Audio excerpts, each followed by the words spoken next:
Hello, in this video I will talk a little bit about acids and bases, specifically the very fundamental idea about what is pH. It's a concept that's very confusing to some people. Basically, pH is just a shorthand way of specifying the concentration of H3O+, that is the square brackets molarity of H3O+ in an aqueous solution. Only makes sense if it's aqueous because that's how you get H3O+, is putting acids into water. The water gets the H plus picked up and becomes H3O+. Obviously, the stronger the acid, the more H3O+ would be formed. The more acid you put in, the more H3O+ would be formed.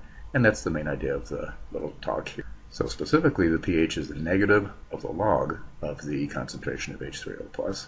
So if the concentration of H3O+ is 1 times 10 to the minus 4th molar, then the pH is 4, because the log of 10 to the negative 4th is negative 4, and the negative of that is positive 4, so the pH is 4.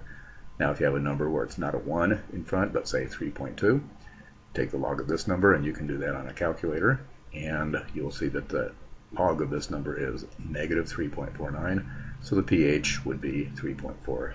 Now all solutions in water have a pH, because this little equilibrium is always going on in any water solution. So if there's a lot of OH minus, there will be a little bit of H3O plus, and the pH would be high.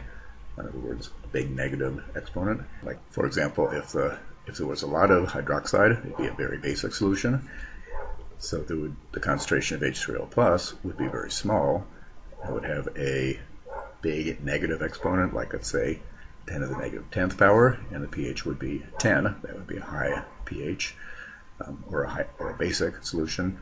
Or if there's a lot of H3O plus, let's say 1 times 10 to the minus 2nd power, which really may not seem like a lot of H3O plus, but as these things go, it's pretty high. So 10 to the minus 2nd concentration of H3O plus, the pH would be 2.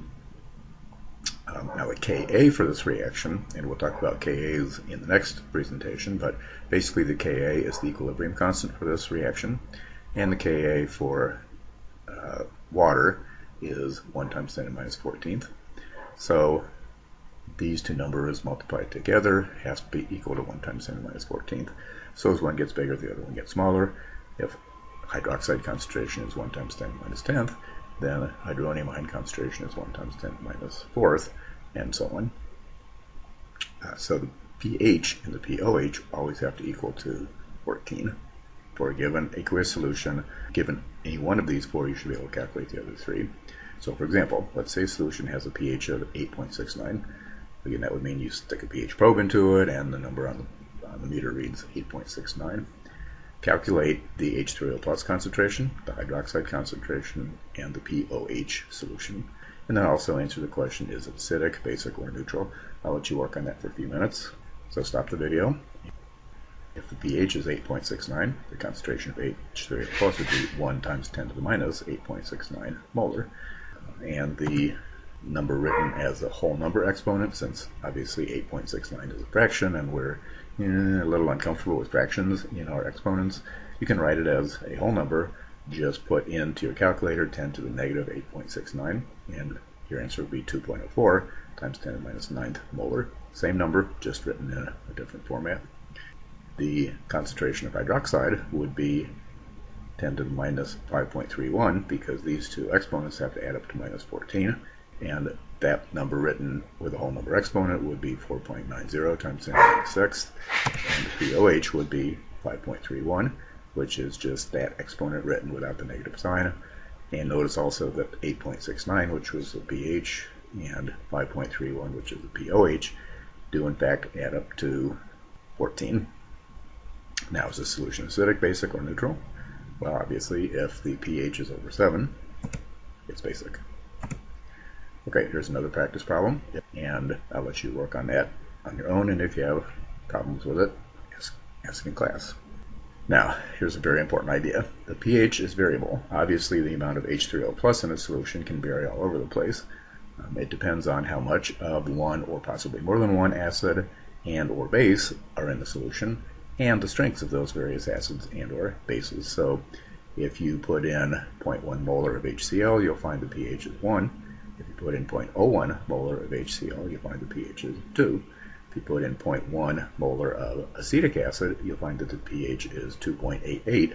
So why is it not the same as it is for 0.1 molar HCl? Because acetic acid is a much weaker acid and therefore doesn't produce as much H3O+, and therefore the pH isn't as low. And similarly, the pH of a 0.01 molar acetic acid solution is 3.39. Again, not as low as what it is for HCl. Again, because HCl is a stronger acid, it produces more H3O+ in solution, and therefore a bigger exponent, and therefore a smaller actual pH. Again, just to review, the pH is variable. It simply tells you how much H3O+ is in an aqueous solution. Now we're going to watch a little video that just illustrates that exact same point. We will illustrate the idea of pH. pH is just a measure of the amount of H3O+ that's in the solution. And it has to be an aqueous solution. It doesn't make any sense if it's not an aqueous solution because there's no H3O+ in a solution that's not aqueous. So we're going to start with the pH probe right here, and we're going to put it down into beaker, and we're going to add ionized water to it. Notice that the pH is changing. It had been in an acidic solution before, so it was reading a pH of less than 7. And notice now that the pH of the solution is still way less than 7, so it's still quite acidic. So what does it mean if the pH is 3.8?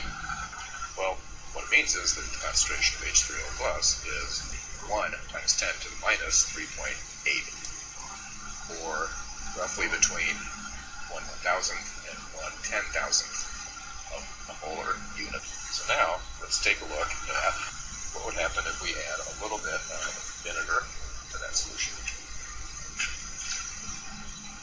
So this is just plain old vinegar. I'm just going to add a touch of vinegar to that solution, and then use a pipette to add some vinegar to that solution. And below is 3.8. What happens? pH goes down a little bit. Is that what we would expect? Yes, we would, because vinegar is an acidic solution. Vinegar has an acid called acetic acid in it.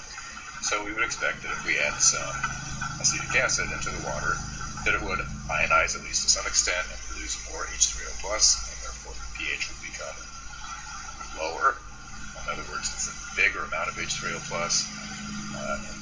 so a smaller pH. Let's go ahead and add some more vinegar in. See what happens to pH. Notice that it's going down. Again, not dramatically, but going down slightly in each case as we add more vinegar to it.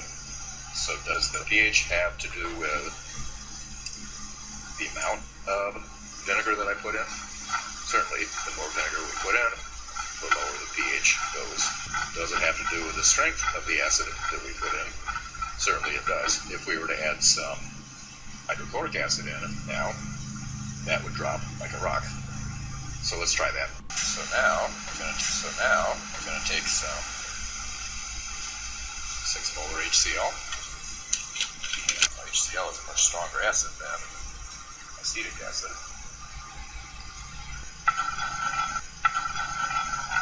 That makes the pH dropping like a rock. Two things matter: how much of an acid you put in and how strong the acid is. And remember, the whole thing is to illustrate the point that pH is a measure not of what acid you're putting in, but it's a measure of what is the concentration of H3O+ that's in the solution. I can change it all over the place from very low to very high numbers. By changing what's in the solution, that changes the amount of H3O+ that's in the solution. So it's variable. Let's do one more thing. Let's try adding in some sodium hydroxide. So now we're going to put in some 10% sodium hydroxide. That should go the opposite way because hydroxide is a strong base. So if we add sodium hydroxide in it, what happens to pH? Whoa, look at that, it's going up.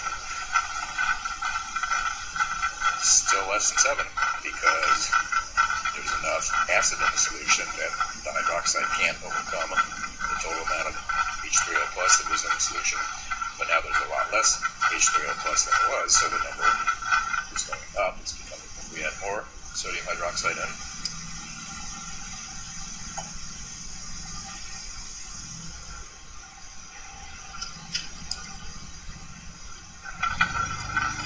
pH, oh my gosh, look at that, way over 12 now. There's still H3O plus, or there wouldn't be a pH rating. The pH is simply a number that tells you how much H3O plus is in the solution. So now the amount of H3O plus that's in the solution is 1 times 10 minus 12.38. 10 to the minus 12.38. So that's an extremely tiny number, but not zero. There is still some H3O plus in there, but there's way less now than there was before when pH was, let's say, 3. At that point, there was 0.001 molar. So again, just to illustrate, pH is a measure of how much H3O plus is